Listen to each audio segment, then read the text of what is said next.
Hi, Chad Burton here. Next topic we want to address is the concept of how you should structure your firm to work remote. There's a wide range of options that you have, and it's going to depend upon location.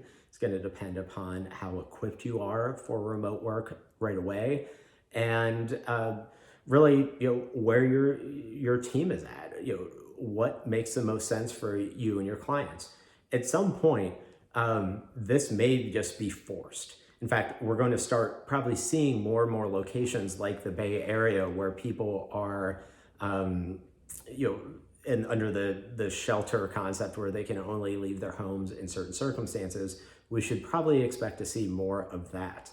But in the interim, we're seeing a wide range of options that firms are doing as far as how they're handling the situation. On one end, some firms are closing down their office and have moved everyone remote, which creates certain types of issues and opportunities.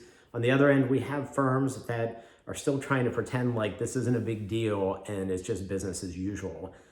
That's not going to be sustainable, perhaps, obviously. But most likely where you're at right now is trying to contemplate somewhere in the middle. We're seeing a lot of firms by definition saying, look, if you're sick, don't come to work. And second, another good practice is in place. If people aren't comfortable being in the office, then you need to allow them to have remote work as an option. You want people at their best. And this is really tough right now because it's all up in the air as to what this means and the risks involved. So you want people to try to work at their best. But you have to equip them to do that. Many firms are already set up from the standpoint of using cloud-based tools. And we're going to jump in the next video. We're going to discuss a set of options that you can execute on quickly to move your firm along to be remote. But regardless, you're going to have to set up people to be successful. And this may vary based on where your firm is at. If you're a firm that has adopted the cloud already and is using it extensively, well, people need a laptop and they can be on the go. But if you are a firm that very much so relies on on-premise software, paper, desktop computers, you've got a different analysis that's going on. We're seeing some firms that that are more manual, non-cloud type based are just having their people pack up their entire workspace and take it home and move there. That may be where you need to go and not necessarily be afraid of it, but you need to make sure that the people that you are expecting this to do this, you need to help them with that and help them get set up because just because somebody picks something up and moves it from one place to another doesn't mean that they're going to be able to actually set that up on their own. So key takeaways on this. If you're going to remain open, you can't remain open in the same way. You need to think about, buzz phrase of perhaps the year at this point among many is social distancing.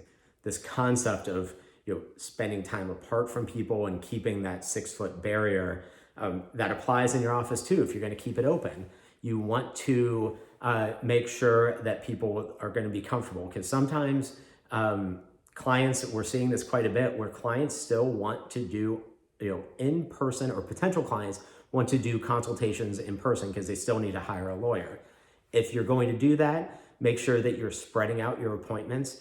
Don't put a lot of us like to cluster our appointments so that we can be efficient. You need to leave some space. Don't have a whole bunch of clients in your office at once. Make sure that space them out as much as possible so that you're not bringing people into contact unnecessarily. You want to also do things that are obvious like cleaning and all the health recommendations that we're seeing, and then as well as make everything by appointment only. Some firms have a culture of drop-offs, and people pop in and ask questions. That can't happen anymore. Make sure that everything is scheduled. And now the way so lots of ideas there. But here's how you communicate it. One, you need to communicate very clearly internally within your firm as to what's going on and what those expectations are. And then the second is you need to put out a communication to your clients. Let them know that what you're doing and how they can get a hold of you still, that you're doing video conferencing consultations or phone consultations or meetings, and that if they are going to show up, they need to make sure that they schedule a time and an appointment. So make sure you're communicating that out. Do it via email blast, do it via social media. Find ways to get the word out as much as possible. A theme throughout every single video that you're going to see on this subject is going to be communication. The more you communicate, the better right now, so people understand what's going on. If you have people working remote, make sure that they are communicating where they are. If you're the law firm owner and you're remote, make sure people know where you are and they can get a hold of you at any time. Communication is going to be key no matter what model you follow in working remote.